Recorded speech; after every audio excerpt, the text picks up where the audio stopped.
always said this: I'm a Christian first and a Republican second, and that's the way it always will be, because no political party has ever given their life to me.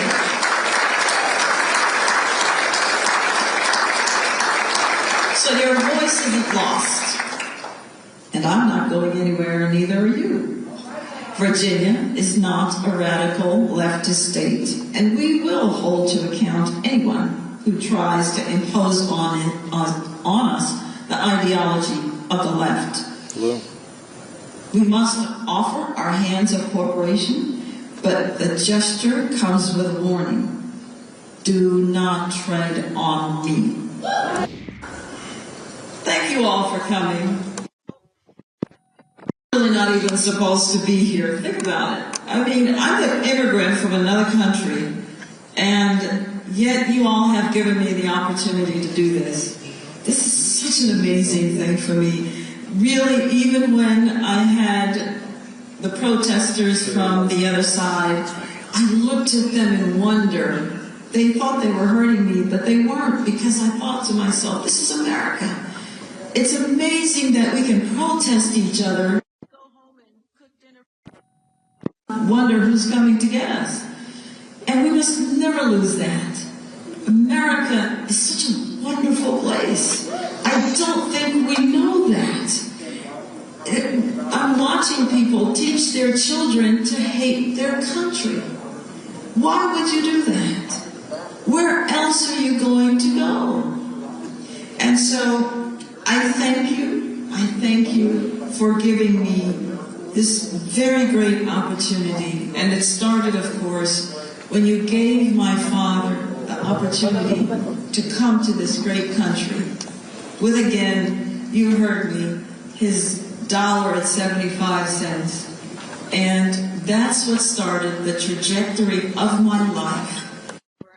I became, of course, a Marine, a business owner, CEO of certain organizations, and then a delegate, and now Lieutenant Governor, second in command.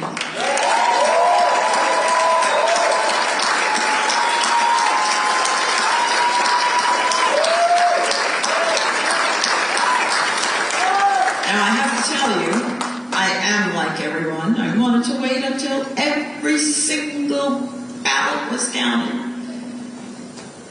This is because I have faith. And I wanted to wait. I wanted to wait because I know that God had called me for this purpose. And so, remember now that God has called prophets. And sometimes the prophets were even beaten and some of them were killed. And so we understand that victory to the Lord looks a lot different than what we think of as victory. Victory starts with obedience. Obedience. Never forget that. So, before I say anything else, although I've said everything, I want to thank you because you believed in me. You who voted for me and who worked so hard to make our dream for Virginia come true. I still want to continue to thank God for this journey and His grace that brought me again to this wonderful country, this wonderful Commonwealth. And a special gratitude goes to my family, my wonderful husband,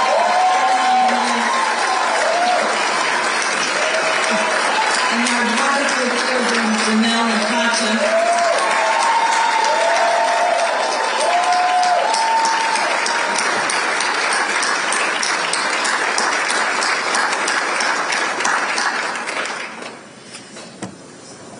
I have to tell you, I think I learn more in a loss than I ever do in a victory. And I think there's just something about that. And it builds you. It's either going to tear you apart or it's going to build you. Well, I don't tear apart. I have God. I don't tear apart.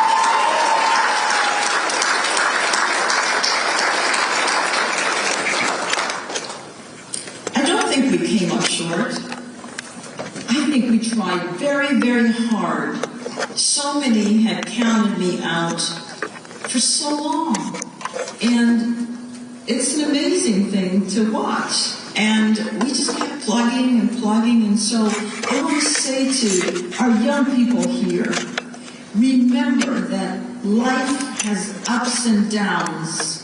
You must never stay down. There is nothing down there. You must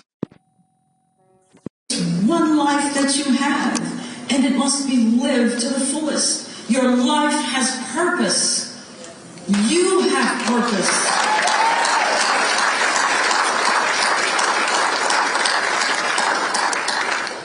I have just called Abigail, and she did not answer, and she doesn't have to answer. No, she doesn't have to answer. I think she's busy. So it went to voicemail, and I left her a voicemail, and I asked her to please consider all of us Virginians, that she will represent all of us and not just some of us. And I wished her success. If she is successful, Virginia will be successful. That's what I wish for her. And I asked her to support policies that will unite us, that will not divide us, that will strengthen our families and keep us safe. And that if I can ever be of help doing that, I'm here. I'm ready to volunteer. After all, apparently I have nothing else to do. But volunteering isn't something that's new to me. I mean, I ran a men's prison ministry. One of the best things I think I've done, apart from my husband, my children, etc. And then, of course, when I also ran a women's homeless shelter, just the fact that I would be able to shape lives, to tell them, you're not done yet. You're done when you're in the grave. But until then, God has given you breath, and you must use it. And when you are in a place, you must serve others. You must never be about your own self. And so, that's one reason I'm here. You know, I came back into politics because I believed I was called. I saw test scores, and I thought it was a good education that lifted my father out of poverty. And it's a good education that will lift all of us out of poverty. And when I was vice president of our State Board of Education, I was never laughing if a principal or a teacher or a school board person stood before me, because our children don't get do-overs. And they weren't learning. So I hope that Abigail considers school choice, opportunities for our children to excel. It can't be just one path. No. How dare you stand in the doorway of a parent that says, I want something different for my child. Please give me the money. I am low income, but can you give me some money that I can choose a school that I believe is best for my child? We've celebrated the 71st anniversary of Brown versus Board of Ed. And what was that about? Was it about the worship of a brick building? No. It was about the parents being able to decide where to send their children to school. That's still the option that parents want to have. Folks, I ran a race, again based on foundational ideas that would, well, repeal the car tax, protect our girl children especially, and not create sexual trauma for them in bathrooms and locker rooms and in their sports. And I ran a race to expand our economy. When I had my business, it thrived. I started my business in the Great Recession. We did very well in a recession. And then COVID came. And we did very well in COVID as well. But it was the decision of the then governor that caused my business to close. And so it matters who the governor is. Policies matter. And to be safe matters, because to be governor is to have the other title of commander-in-chief. And the first job, I believe, of any governor is to keep the people safe. If you don't have safety and security, you have nothing. And so, I'm not going to give up.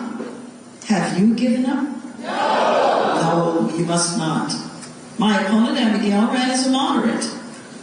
If she governs as one, then she will unite us and she'll heal our divide and win our support.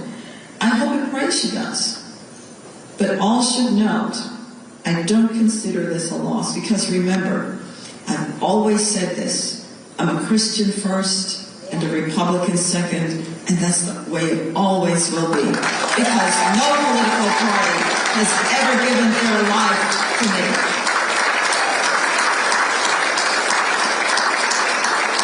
So your voice isn't lost, and I'm not going anywhere, and neither are you.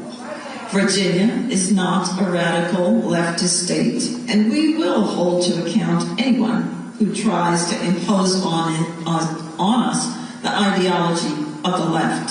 Hello. We must offer our hands of cooperation, but the gesture comes with a warning. Do not tread on me.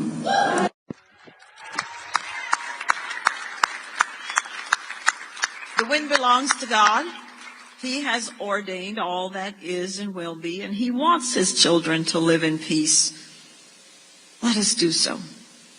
Let us come together tonight as Virginians with goodwill in our hearts, filled with the hope that comes with the new day. We must pray for Abigail. We must pray for our government. You are the government of the people, by the people, and for the people. We must pray for our state, and we must pray for our country. God has used us for his purposes. We answered the call. We have no regrets. No matter what comes next, big or small, we still pray, here I am, Lord, send me. So, don't give up. We must never give up. To give up is to give up. May God continue to bless you, and may God continue to bless our cherished Commonwealth of Virginia. And may God bless these great United States. Thank you so very much for investing in me. Thank you so very much. Many of you, and I want to finish here, you carried me. You sent in $5 and $10 and $15, and you thought that that was nothing. But you don't understand what you did. I got a check for $3, and it reminded me of the woman with the 2 mites, and that was all she had. She gave above and beyond.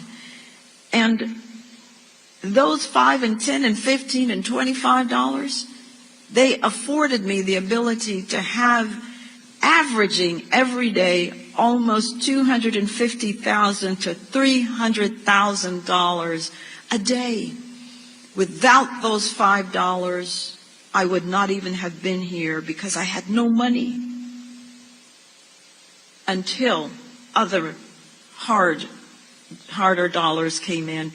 So don't ever think that you can't do anything. $5. As we say in Jamaica, every mickle makes a muckle. So, I hope I continue to see you on the campaign trail. I hope I continue to see you, because you must understand, you have been given the opportunity to choose your government. Be a part of it. And if it's not helping someone who is the candidate, become the candidate yourself. Become the candidate yourself. So, thank you all. Thank you. And have a great night. God bless you.